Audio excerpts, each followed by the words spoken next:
Hi, I'm John C., and I'm a technology specialist for Roseville Area Schools. I'm here today to talk to you about the role of technology in education, but the real role, not the role that most of us have heard before for the last 15 years. I have a co-presenter today. His name is Tom, and Tom will be talking to you about the things that I haven't internalized yet and can't spit back out. So let's go to Tom. And Tom, what have you got to say here as we start this presentation? Welcome aboard this presentation. Before we begin, let us review some of the safety features of our presentation vehicle. There are 6 emergency exits located in the front, middle, and rear of this computer. In case of an emergency, a mouse will drop down from overhead. Place the mouse between your thumb and index finger and continue to breathe normally. If you're traveling with a small child, place the mouse in your hand first and then assist your child when you're sure that you're safe. In case of a water landing, your hard disk may be used as a flotation device. Right now, I'd like you to adjust your seatbelt. Slide the metal clip into the slot thusly and tighten it around your waist. If you can't figure this out, you probably shouldn't be using a computer anyway. Sit back, relax, and enjoy the presentation. But please make sure that your seats are in an upright and locked position. Now, in order to talk about the real role of technology and what it can do for us in public education, we have to take a look at the vision we have for technology already. We may have to create a whole new vision or modify the vision we have. And in order to do that, we're going to have to make some predictions. And I know that all predictions about the future are based on people's personal dreams and wishes. But you get up every morning and you live your life based on the predictions of one person, and that's the weather person. You listen to that person before you go to bed, or you listen to the weather predictions when you get up in the morning, and you dress accordingly and plan your day according to what the weather is going to be like. And they're basing those predictions on past trends, current trends, and the study of those trends and accumulation of data so that they can make an accurate prediction. Today, I'd like to be your technology weather person and make some predictions about the future and technology and what it's going to do for us. And I'm going to base those predictions on past trends and things that are happening today. And I want you to understand that my personal dreams and wishes are also included in these predictions. I also have some assumptions about education that I'm basing this presentation on, and you should know those up front too. The first thing is that I don't think schools are in the kid business. We're in the information business. We're here to help students understand how to access, process, and communicate information and become powerful people in an information age. That makes you, as a teacher, an information specialist, and it doesn't matter if you're a second grade teacher, a first grade teacher, a social studies teacher, you are basically an information specialist in the information business. So you need to keep those things in the back of your mind as I go through my presentation today. So let's get going and take a look at our first slide here. Let's take a look at where we've been in the past. Let's talk about where we could go in the future, and then let's relate that back to today as we start to create or recreate this vision that, for the role of technology in education. You need to understand that from my point of view, there have been 4 revolutions in the history of humankind that have affected how humans have lived during those revolutions. They're all information revolutions.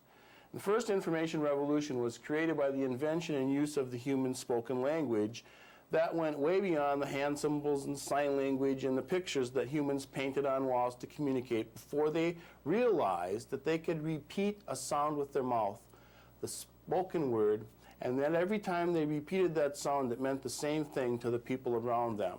It was a real revolution for humans because it allowed them to do some things they'd never been able to do before, and that was effectively communicate a creative idea to the people around them that wasn't ambiguous. It also helped create the first information professional called storytellers. And storytellers became the powerful people of the first information age because they controlled people's access to information. They could take the richness, the culture, the traditions, and the history of a society, and they could pass it from generation to generation verbally. Anybody that controls your access to information is a powerful person, and they were the powerful people of the first information revolution. But you need to understand what was wrong with the first information age. You've all played the game. It's called telephone. And you know that when you whisper some piece of information in the first person's ear, by the time it passes down 30 people, or 30 generations, the whole piece of information is changed and it's not accurate anymore. And if information doesn't remain accurate, what good is it? So thank goodness for human beings, there was a second revolution, which was helped along by the invention and use of the alphabet in whatever different alphabets in different societies, depending on where your ancestors lived on the face of the earth. And what that allowed human beings to do is take what the storytellers were speaking and make symbols for it, letters, the alphabet. And they could write those symbols down on papyrus, rocks, stone, books, whatever they had available, and then someone could access that information and interpret those symbols and get the information. And it allowed information to remain accurate over long periods of time. Also created a whole new information professional called scribes, who, by the way, quickly replaced all the storytellers. I want to know how many of you in the audience go to a storyteller today to get information that you need when you have a problem that has to be solved. There are still storytellers in Western cultures, but they are basically entertainers, like me. I'm a storyteller today. Well, anyway, during the Second Information Age, the alphabet was king, and the storyteller, the scribes, were the information professionals that had the power. But what was the problem with the Second Information Age? Well, we didn't teach anybody except the religious, the wealthy, and the privileged to access and process the information. We didn't teach the common person how to read and write those symbols. And so all the information that we were starting to collect during the Second Information Age was stored in the palaces of the kings and the religious monasteries of the churches. Thank goodness for human beings alive today. There was a third information revolution, which was helped along by the invention of the printing press. When Johann Gutenberg, the old jewel smith, said to himself one day, you know, I can make these little gold trinkets. Why couldn't I make one that represented one of those symbols? And we could put them together in a block, and we could put them in some kind of a press, and we could press it down on a piece of paper, and we could mass produce everything the scribes were doing single copies of. Well, it was the real beginning of the Third Information Age. And it created a whole new class of information professionals called printers, who, by the way, replaced all the scribes. I'm not sure how many of you go to scribes today when you need information to solve a problem. Probably not too many, because there are no scribes left as information professionals. They've all been replaced by printers. Now, it's interesting that we have all been born and raised during the Third Information Age. And in fact, we have jobs because of this Third Information Revolution. And the schools we work in are institutions that were designed and built because of the Third Information Revolution. Think about it. As we figured out the technology that would allow us to mass produce and store information, we started to accumulate more and more information. And we needed to figure out how to store that information in a meaningful way so that people could go access it when they needed it to solve a problem. You couldn't just throw 5,000 books in a pile on the floor, and then when some guy broke his ox cart axle and walked into the room, say, well, there's a picture in that book laying in that pile over there, you can try and find it. It didn't work. And so we started to realize there was a way to organize information in a meaningful way, and the people that figured that out are called librarians. And they started to manage the warehouses, the information warehouses, and the collections of information we were developing so that you could go in and find something that you needed when you wanted it. And you have information warehouses in the schools that you work in right now. You can walk into any media center and see that organized collection and the card catalogs that help you access that collection. All of a sudden, the collections started to get so big, we had to subdivide the collections. And you can see that by going into the stacks and looking at the numbers on the books. You've got the 100s, the 200s, the 300s, the 400s. Well, those are the sub-collections of facts.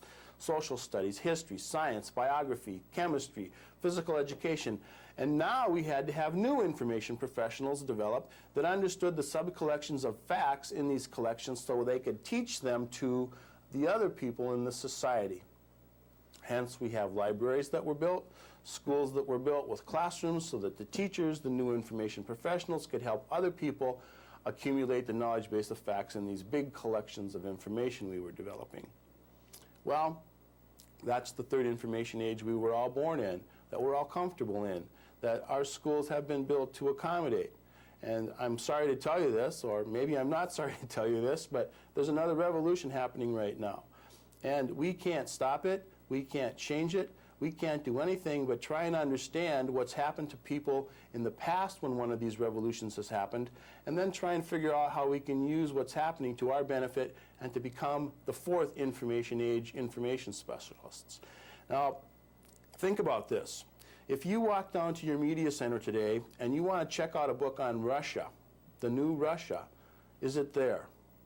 I've been to some of the media centers in St. Paul and in Minneapolis and Roseville, and I can check out books on the history of the Soviet Union to 1982 or 83. Well, where's the book on the new Russia? Well, there's a book in the media center on Russia, but it says the history of Russia to 1917. How about the book on Romania? If you check out the book on Romania, you know what it says? It says Nicolae Ceausescu is the Soviet socialist dictator for that country, except I think there was a revolution there and he was killed. And if you check out the book on Yugoslavia, because you do have one, it says that this is a peaceful Balkan country, except I think there's a revolution going on over there right now.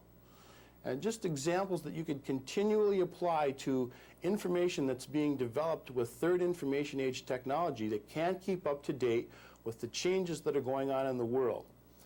So the fourth information revolution is an information technology revolution, or it's being helped along by the use and the invention of faster and faster, more powerful information technology tools. Now, a pencil could be considered a piece of information technology because information technology only exists to help people access, process, and communicate information. So I'm not talking about this kind of a revolution. I'm talking about an electronic information technology revolution, and it's basically a digital revolution.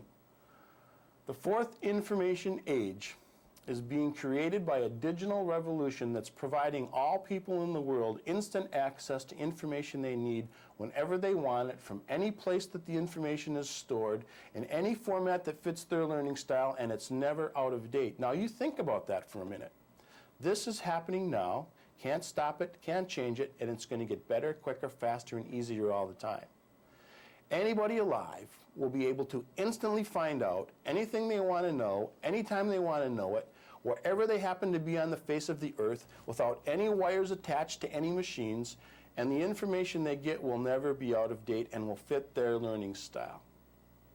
Now I know there's people out there saying, that's never going to happen. You're really telling that old story now, John. And so let's just see, first of all, if this could happen, what could it be like? Let's say that human beings had figured out how to make devices that might look like this, and that you could open up one of these devices and turn it on. And when you turned it on, it accessed digits from some digital storage device, maybe built into the machine, or maybe from some foreign or faraway digital storage center. And when you use these electronic devices, I guess I'd call them electronic books. There's no keyboards on them. There's a couple of screens. There might be a video camera built in, and you access information. So let's pretend that I'm a 7th grade social studies student, and I'm trying to find out some information about the battle at Gettysburg, and I want to use this device to do it. And so I've talked to it, and I've said, you know, I've got a report due tomorrow. Isn't that a typical kid's response? Got a report due tomorrow. I think I need some information on what happened at the Battle at Gettysburg. And so all of a sudden, up comes some information, and you pick one of the off of the topic. I want some information on this, and it comes up on the screen. You start to read. The paragraph you're reading, it says this picture on the screen over here is a path that the Confederates used to move down through the town of Gettysburg as they pushed the Union forces back towards the battlefield. And you say, oh, I'd really like to walk down that path. And you click on the video, and the video starts to move, and you see the path and the soldiers moving down through the town, and all of a sudden you see them starting to line up along this hedgerow, and as far as you can see off into the distance, you can see Confederate soldiers bringing in their artillery, and the troops lining up, digging in, and off over in the distance, oh, there's Big Round Top, and there's Little Round Top, and you see the whole thing going on before, all of a sudden the battle starts, and you see wave after wave of Confederate troops moving on across the valley towards the Union troops over on the ridge. And then you start to make associative links to information, the way your mind really works, not the way books and traditional media makes you work in a linear fashion. 60 concepts go by, you never stop once to question any concept. All of a sudden you see some cannons firing, and you think, you know, I want to know more about those cannons. And you click on the cannons, and you zoom totally into a different book about Civil War artillery, and the strategies both sides used to get their artillery into place before a battle, and the different kinds of shells they used, and different kinds of cannons, and the purpose for their artillery. And all of a sudden your mind makes another link, and you see a Confederate soldier, and there's no shoes on this person, and they have a raggedy old uniform, and you say to the Union soldier, click. You talk to the Union soldier, why don't you have a uniform? And all of a sudden you start to find out about the economic conditions in the South and the Northern blockade, and they couldn't get cotton made into cloth so they could mass produce the uniforms. And the Union cavalry didn't want uniforms mass produced anyway. They wanted individualized uniforms made by their sweethearts. And you're finding out all of these things, and then you think, oh, I wonder if that was true for the Union soldiers. And you click on a Union soldier and you start to talk to him about the same issues. And now you're comparing the economic conditions in the North with the economic conditions in the South, finding out what's happening, and then all of a sudden you're sick of this, and so you click back on your book, and you're back at the page where you started. Now I think there's probably some of you that are saying, well, that's a nice story, John, but you know, that'll never happen while I'm still teaching school. I'll never have that kind of technology to give me the power that I want as a teacher, or to challenge me as a teacher and possibly replace me. Well, let's just see, using the existing technology that we have today, little old Apple IIs and IBMs, how far we could go towards making that happen with the technology already available in most schools in Minnesota. So the first question I have is, how many, and let's start with what we know best, music. Let's start with what we know best, music. And let me ask the question, how many of you have tried to buy a record lately? They don't sell records anymore. What they sell are digital storage devices that let you take these little CD-ROMs home and put them in a CD player. Really, they should be called a computer, because all this is a digital storage device that's put into a computer that accesses, processes, and communicates the digits, and you hear music. So let's start with music and see how far we could go with the technology we have now towards that little Civil War book. Here we go. Music. I think what I have to do is I have to call up my compact disc remote control device, built right into my computer. And so I've put some digital information into my computer, and I'm going to start playing music. And let's pretend that I'm a music teacher now, and on my digital storage device that I put into my computer, I have two songs. They have the same title, but they don't sound the same. And I want my class to understand that. I want them to be able to call this music up instantly. Of course, I couldn't do that on a record. I'd scratch the record. And if you put an audio tape in, you certainly wouldn't be able to find the beginning of each of these songs instantly, because you can't do that on an audio tape. So let's just turn on my computer here and say, here's the first song, kids. Listen to this song and see what it sounds like.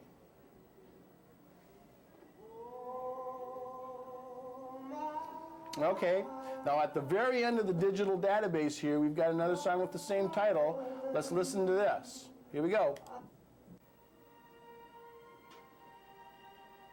Well, let's hear that again. Let's go back to the first song one more time. Okay, I've got that. Now let's go back to the end of the database and hear that second song.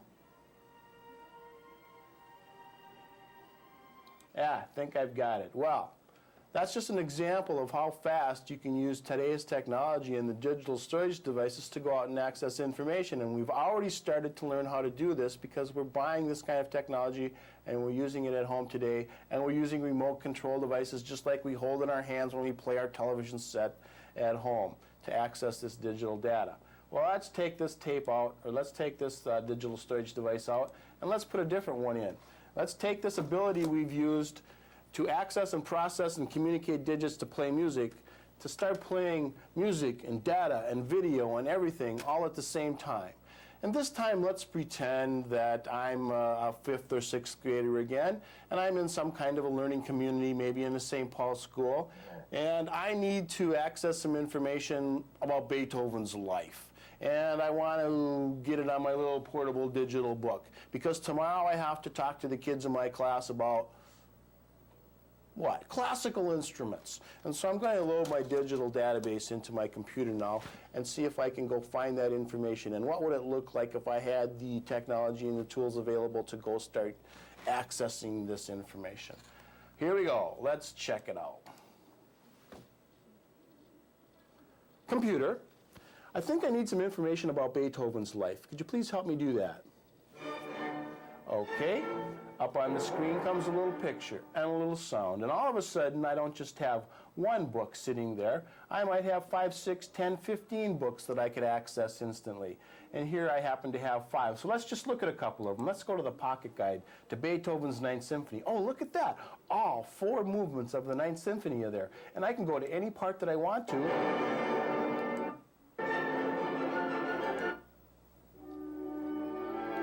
Anytime that I want to. What did Beethoven think horror should sound like when he composed this symphony? Well, let's go there. So in fact, I have the ability to use this technology, just like I play music at home, to start accessing these digital databases. In fact, I could rearrange the whole Ninth Symphony, but what I'm looking for here, of course, are instruments of the classical orchestra. So let's go to a different book. Here's Beethoven's World. What was it like when Beethoven was alive and he was conducting the Ninth Symphony? Well, gee, it looks like a table of contents. Looks like a traditional book. Is it? Maybe not. Let's go to the introduction and find out. Well, now I'm starting to read the text that might be in a traditional book, and I'm starting to see the graphics that could be in a traditional book. But as I read through this book, I can start to pull in the multi-sensory information that goes along with the text and the graphics. And here's a piece of music that relates directly to what I just read. And of course, it's completely under my control. If you look down where my little pointer finger is down here that I'm moving around, I just stopped this piece of music. If you really wanted to hear that whole selection, then I could go back to the 4th movement, 25 minutes, 23 seconds into that piece of music and hear what I just heard. That was in the first book. I still haven't found what I'm looking for. Let's try one more book, The Art of Listening. Oh, look at there. I just sort of stumbled onto this. There it is. It says right there, the classical orchestra is one of the chapters in this book. Let's go there. And now I'm starting to read about the classical orchestra and the instruments in the classical orchestra and what they looked like and what their role was and how they sounded.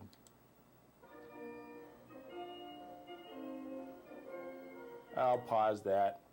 And what's interesting is that I can look at this information and read this information and hear what's here, and I can also take any of this information that I'm looking at or using back with me. I can capture the sound, the pictures, the text, even video that might be playing on the screen, and use it to help myself create new information.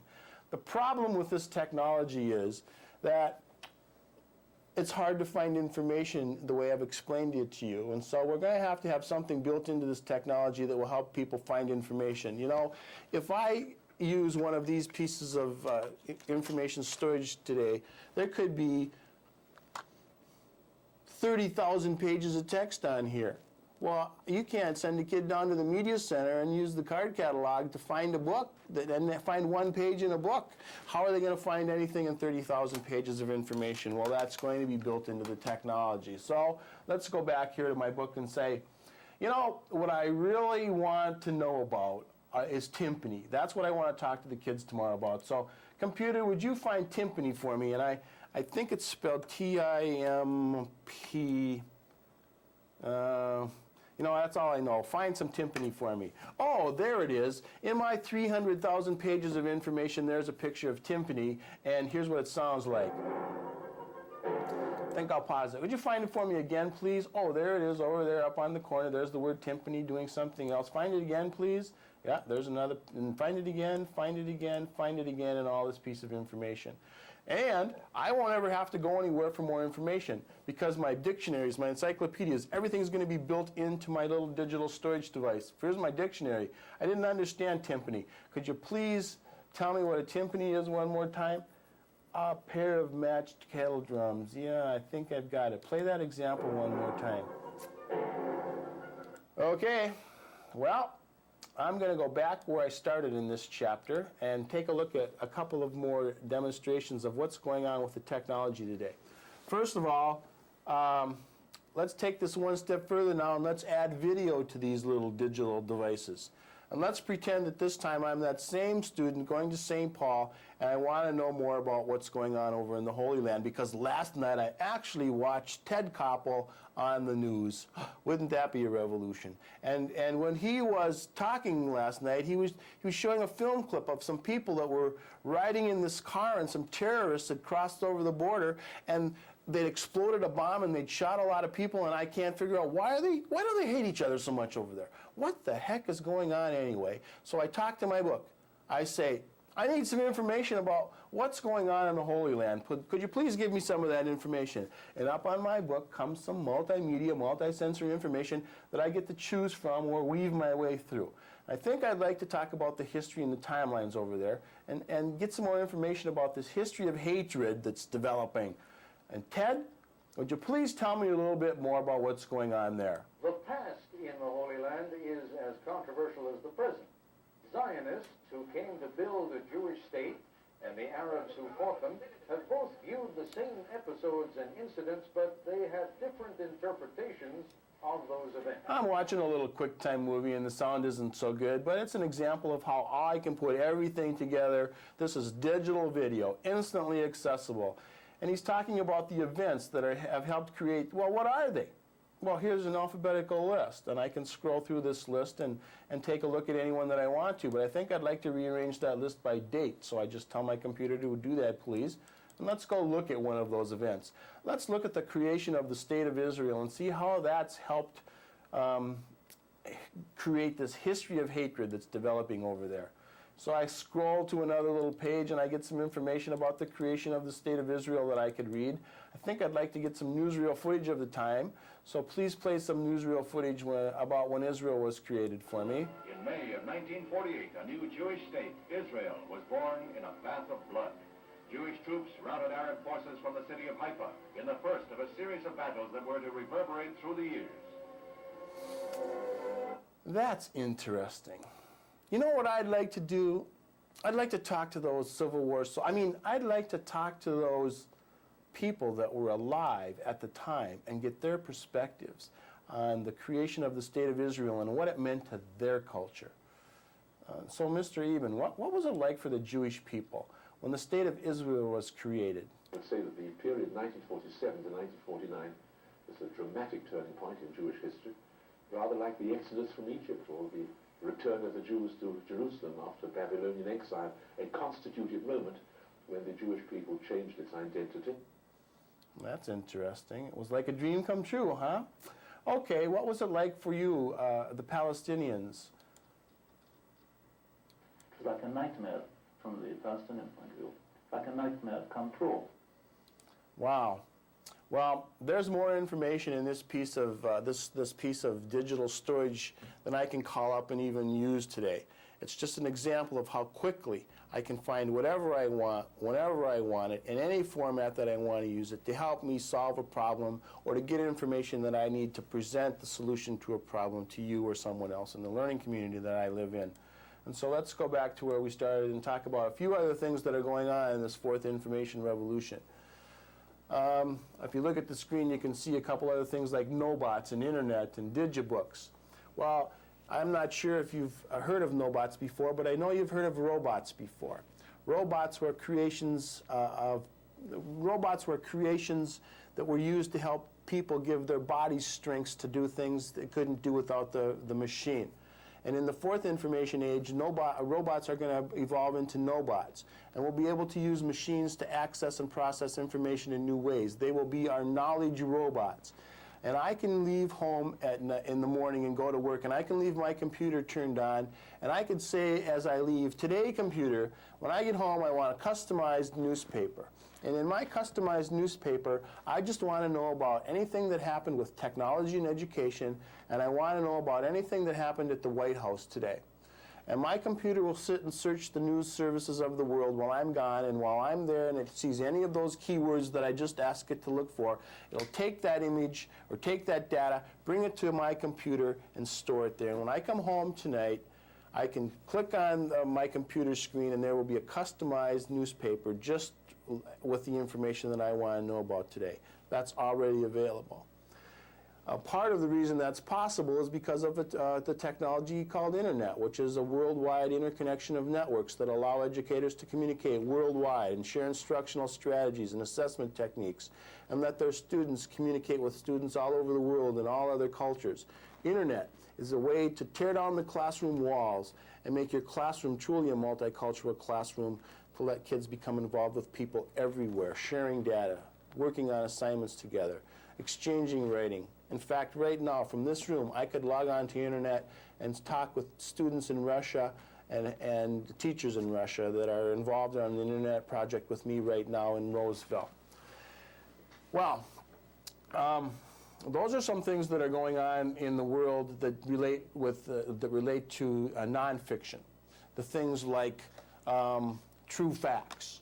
And I don't have enough time to show you all of them. I don't have enough money to buy enough semi-trucks to load the software in it to bring them here. I am not showing you isolated examples of programs that only exist that cost thousands of dollars. There are hundreds, there are thousands of these programs already made that teachers could use or that kids could use to access information. And they all are examples of how technology is moving and where we're going. Here's a little magazine that I get. I get this magazine every month. It comes directly to my house. It looks like this. It's 5 years old. This is not a new magazine. When I play this magazine on my personal digital assistant, I see people's pictures. They talk to me in full motion video. There's video playing on the screen. There's text. There's a lot of things like the Beethoven book. And look at this. Here's a little book. If I open this up and hold this up, here's a little book. It's got a flag on it. Confederate flag. It's got a Union flag. It's a digital storage device. It's a book on the Civil War. And if I put it into my digital storage device, I could actually do that Civil War story that I told you was probably not possible today. Well, as an old media specialist, I can understand how I'm talking heresy to lots of people that are interested in the third information age and protecting their third information age warehouse. But I think that those places can't disappear. They'll probably become more powerful in the future. But I also could understand, as a media person, how my access to nonfiction information needs to change, because I need instant access to this information, which I can't get by buying a book. You know, where's the book in the media center on Boris Yeltsin? There isn't one.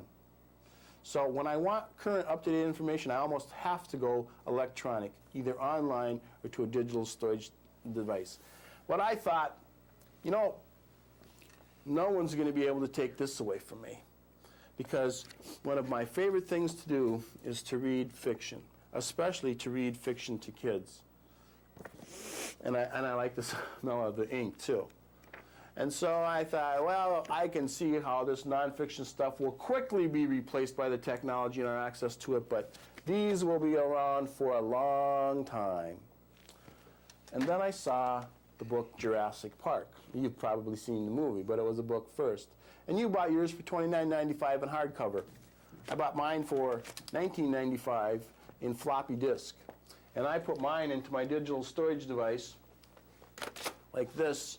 And when I open up this book and read Jurassic Park, I have all 895 pages just like you did, except that I have something you don't. I have a built-in dictionary. I have built-in pictures. I can click on a word. I can click on the word Tyrannosaurus Rex, and a picture of Tyrannosaurus Rex comes up on the screen, you know, along with a representation of a human figure, so I can compare the sizes of humans and the animal that I'm looking at. And not only that, I can click on the dinosaur, and I can have authentic dinosaur sounds played through my digital book. Now, I want to know who was there with the tape recorder. Just because we're going to have instant access to information anytime we want it doesn't mean the information's all going to be accurate.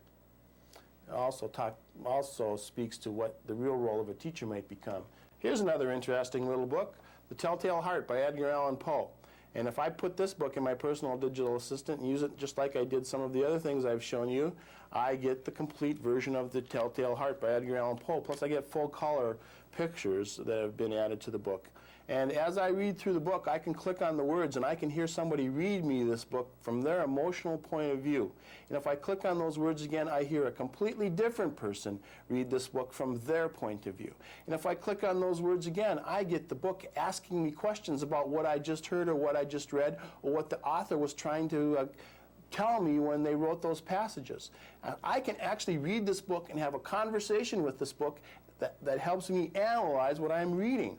It really does work. But I thought they're still never going to be able to take this away from me. And then I saw this, Arthur's Teacher Trouble on compact disc. And then I saw this, Jack Pruletsky's New Kid on the Block on compact disc. And then I saw this, Aesop's Fables, The Tortoise and the Hare on compact disc. And I started to question whether or not these things would really be around as long as I thought they'd be around. So let's put one of them in. Let's load some stuff into my computer. Let's put another piece of information in here. Go to my Finder, hide everything else, and take out Beethoven, because I had still left that book in there. And let's put in this book called Just Grandma and Me. And let's see exactly what's going on in the fiction world with digitizing. Here we go. These are some living books from Broderbund.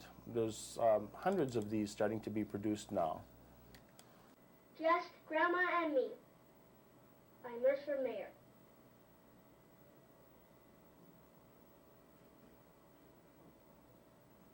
Hi, I'm Little Critter. Welcome to Living Books.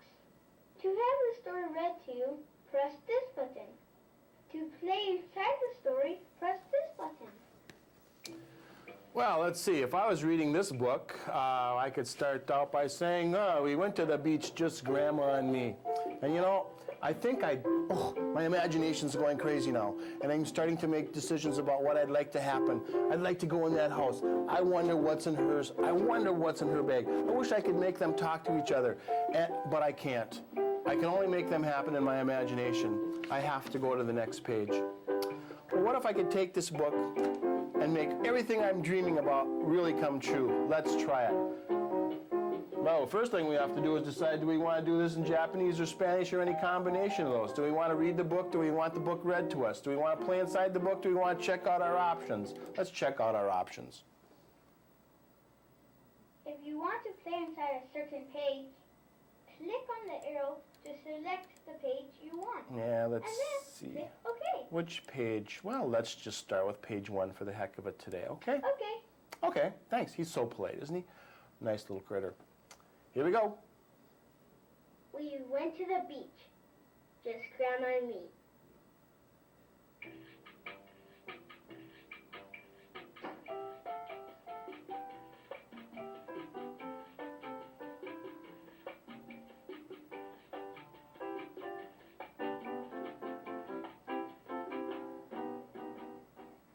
Boy, I'd really like to see what's in her purse. Oh, there's something there. And in this book, I get clues every page to try and figure out what's in her purse. And by the end of the book, I may have figured it out, or I may not, and I can find out what's in her purse. I'd like to go inside that. What's behind that door? Well, they're not going to let me in, but maybe I can look in the window.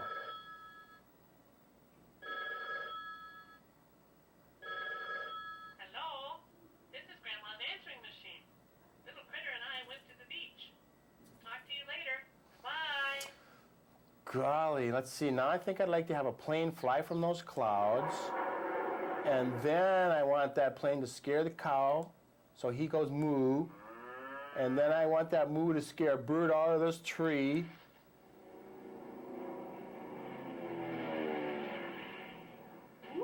And I want them to talk to each other, so I'm going to have them start having a conversation now.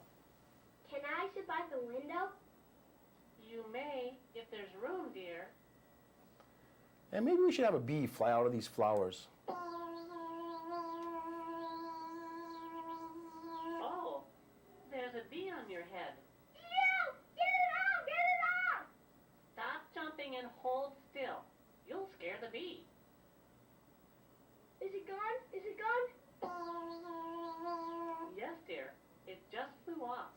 Well, there's more on this page than we could ever do in the time we have today, but let's just do one more thing.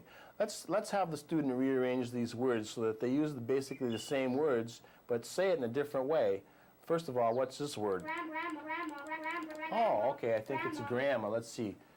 Just grandma and me went to the beach, or me and grandma, we went to the beach. Well, how many different ways could you arrange that? Quite a few. Let's stop. We don't have enough time to do any more of this living book today, but it's an example of, oh, okay, I think I want to quit, little critter. Thanks a lot for asking me. Do you want to quit? Yes, I really do. See you later, tomorrow. We'll start where we left off in the book tomorrow. That's good.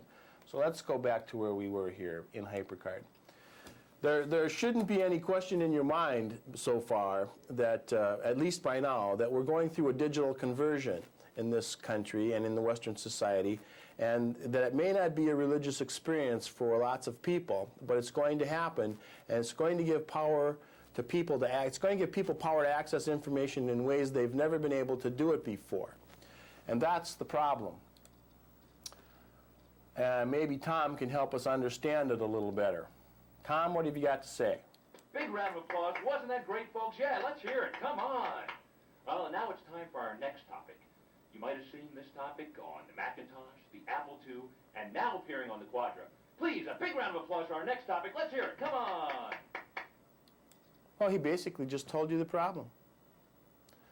The problem, you know, now appearing on the Apple IIe, now appearing on the Macintosh, now appearing on the Quadra, the same thing over and over and over again. This is the message that we as teachers have been hearing since computers were invented and were cheap enough to put on our desktop. Take a look at this. What have you been hearing for the last 16 years? Well, you've been hearing that you can use PR number sign 6 and the disk drive will whir and you can program the computer. Wow, that's a powerful application for a teacher. Or we can spend $20,000, $30,000 for a computer lab so kids can go down there a half an hour a week and play games and do Oregon Trail. That's a powerful application for a personal digital assistant, isn't it? And we finally got to the point here where people are starting to say, well, these things are personal productivity tools and we can start to write and publish and communicate. But you know what? I don't think that's good enough. And what's happening to us right now is we're suffering from the Aldous complex. Look at that picture again, the Aldous complex, and think back to the beginning of the third information revolution when we invented printing presses as humans. How long do you think it took human beings to figure out what they could do with the printing press? Do you think when they invented the printing press, they automatically figured out they could mass produce books? Nope. It took people about 50 years before they decided they should mass produce information, because what they tried to do first is they tried to make single copies of big books and duplicate what the scribes were doing without the printing press. They tried to take powerful technology and make it do what we were already doing without the technology. And that's exactly what's happened to us in education with the tools that we've had available. We've tried to make the tools do what we would have done without the tools. We actually know the name of the person that said, hey, I could have had a V8. No, he said, hey, we could mass produce information and make little books and put it in people's saddlebags and let them carry it around. His name is Aldous Manutius. And it was about 50 years after we invented the printing press that he said that, and people started to realize we could use this tool to do things differently than we did in the past. And that's what we have to start doing now with technology and education. We have to start talking about what our vision is, what our mission is, and how we can use these tools effectively to accomplish our mission. That's one of the other things that's going on in education today that we're having a problem with. Let's leave the revolution in technology sitting over here by the side for a minute and talk about another revolution that's going on that we all have to pay attention to, because they both have something to do with how we're going to survive the next few years. The other revolution that's going on is what the mission of public schools is all about. Now, there's lots of people like me that'll come to your building and say we're not doing a good job or that things are wrong and we have to drastically change education, and I'm not so sure that that's true, that we haven't been doing a good job. I think that Minnesota teachers probably do a better job than any other teachers in the United States at accomplishing the mission that was given to us back in the 18th century. Test scores, standardized tests consistently prove that Minnesota students rank at the top in the United States in math and social studies and science and all the other subject areas. We are doing what people have asked us to do, and we should feel good about it. at accomplishing the old mission. And the old mission doesn't sound so good anymore. The old mission sort of sits over here, and it says, our job is to help students memorize and recall information and the facts that are stored in those sub-collections of information that we accumulated during the old information age. Well, in the last 3 to 4 years, we've been given a new mission by different kinds of people, and because the world has changed. And that new mission is over here, and it's as far away from the old mission as we could possibly get. The new mission is we have to make every student we have to make every student as good as they can possibly be. Well, I don't know any teacher that's working on the old mission that would stand up in front of a group of people and say, you know, I don't think we should make every student as good as they should possibly be. But I know lots of teachers that are standing up saying, I don't know how to do that. I don't know how to do that. I never was taught how to make every student as good as they could possibly be. I was never taught how to implement a results-oriented educational system. I was taught how to help students memorize and recall those basic facts of information that they could use in the third information age. And so what's happening while technology is revolutionizing society, what's happening in education is we've got a great big wilderness developing. And it's the wilderness between where we are now and where we might want to go. And no one's been through the wilderness. No one's blazed the trail through like good old Daniel Boone and been over here to what the new educational system looks like and operates like, and has come back through the wilderness and can grab us all by the hands and say, follow me, I know how to get to where we want to go. We're all going to have to try and figure out how to get there together, because we do have to change the system. And it's the system that's the problem, not the teachers. We have to figure out how to invent a new system of education that does help us make every kid as good as they can possibly be. And this is where technology comes back in. We will not implement that kind of a system unless we use technology better, more effectively, and differently than we do today. We can't continue to spend $50,000 for computer labs so people can go down there a half an hour a week and play Oregon Trail. That's going to help maintain the old system. We can't give people $2,000 personal productivity tools and set them on their desk and let them do electronic grade books. Grade books maintain the old system. We need to use these kinds of tools to implement new kinds of management and assessment techniques. And so let's finish up today by talking about things that we could do differently with the technology that's available. I think we need to take a different look. In fact, I think we need to take a second look. I think lots of teachers in Minnesota took the first look back in 1978 or 79 when Apple IIes came out and you could buy something cheap enough to put it on your desk, and they said, hey, that thing doesn't offer me any power, and they were absolutely right. But what's happened is that maybe most teachers haven't taken a second look at the technology and what's happened in the revolution that's going on. And what I've tried to demonstrate real briefly today is what's going on with technology and how it's changed and how we could use it to do different things. So let's talk about these three areas: the role of the teacher, what's taught and how we teach it, and management and assessment. And it's time for us as a profession to start having some serious dialogue about those three issues because of what's happening in the world with technology. Let's talk about the role of the teacher first. This is happening. This is going to happen. Every prediction that I've made about what this device is going to work like already is available to most people in our society. And if we want to use this tool, if we want to compete with this tool, then we are going to be replaced as information givers in the fourth information age. This will become our competition and will quickly put many of us out of work. But if we could use these tools the right way, if we could actually get these tools in the building, then maybe something else could happen. Maybe something that many of us talk about in the teachers' lounges or dream about in the car on the way home after work could really happen. If you didn't have to be the information giver in the new system, and you could use these tools to let people access information they wanted when they needed it, what could you do differently? Maybe you could really become the diagnoser and the prescriber and the instructional designer and the creative climate maker and the coach and the mentor and the facilitator. All the things the teachers talk about wanting to do but can't do because they don't have the right tool and they don't have the right structure.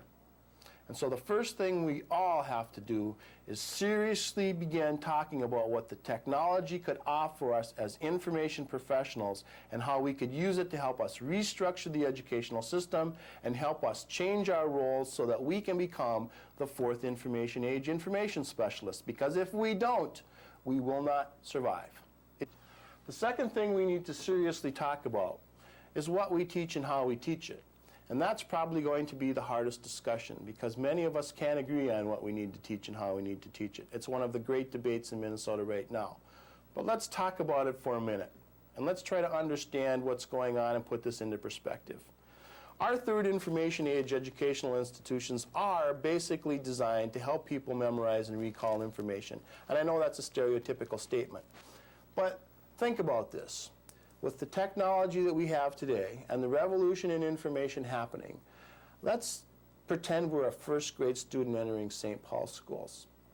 A first grade student entering St. Paul schools, let me say that over again. If I was a first grade student entering St. Paul schools and it was still a 12-year system, and I graduated 12 years from now, 90% of what I would need to know and use when I started school hasn't been discovered yet. Let me say that again. 90% of what a first grade student will need to know and use when they graduate from school 12 years from now hasn't been discovered yet. And we're using 5 to 7 year curriculum revision cycles to help us develop these curriculums based on knowledge bases of facts that we want kids to know, memorize, recall, apply. Don't spend a lot of time on the applying. 50% of the facts that we still consider facts today in education could be out of date in 10 years. So we really need to take a second look at what we're teaching kids and why we're having kids learn what they're learning and what's important when they graduate from school. It's pretty tough to figure out what's important when things are changing so fast, but we can make some predictions.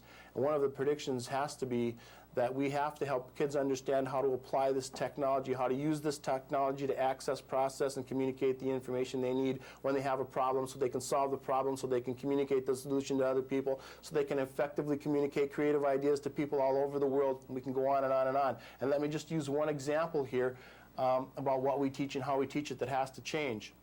We still spend 6 years of every kid's life teaching them how to use the communications tool of an 18th century.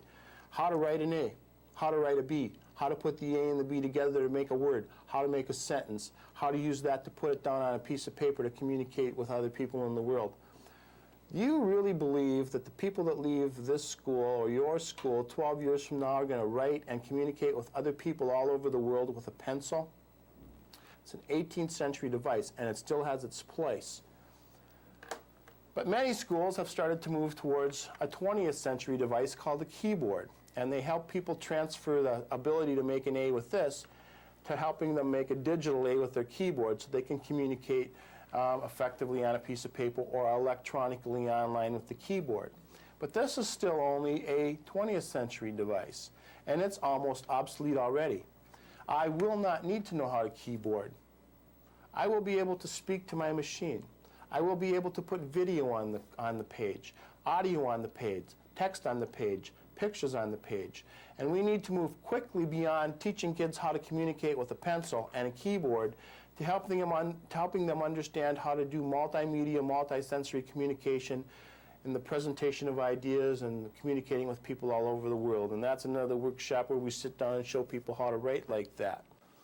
And finally, we need to use the technology that we have available today to help us change the management and assessment process.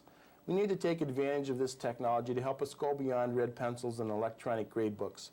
We need to use technology to help us build authentic assessment tools that put instructional design and assessment back together. We need to use this technology to help teachers make decisions about what kids can do with what they know that go way beyond, you got a D- at the end of a unit, that's too bad, we don't have any more time, we're going on to the next unit. We need to really use technology to manage the authentic assessment process. And that brings us to the end. Each one of these three areas could certainly be a totally different program where we could see different examples and different software that would help us manage those three things. But in the end, the real question is, who's going to survive the revolution? Because the revolution is happening. We can't stop it, we can't change it, it's going to have as drastic an effect on us today, the information professionals of the third information age, as it did on the storytellers and the scribes and the printers. The real question is, who's going to survive the revolution and become information age professionals in the fourth information age? Who's going to use the technology to help them survive the revolution? And the answer to the question is, it's up to you.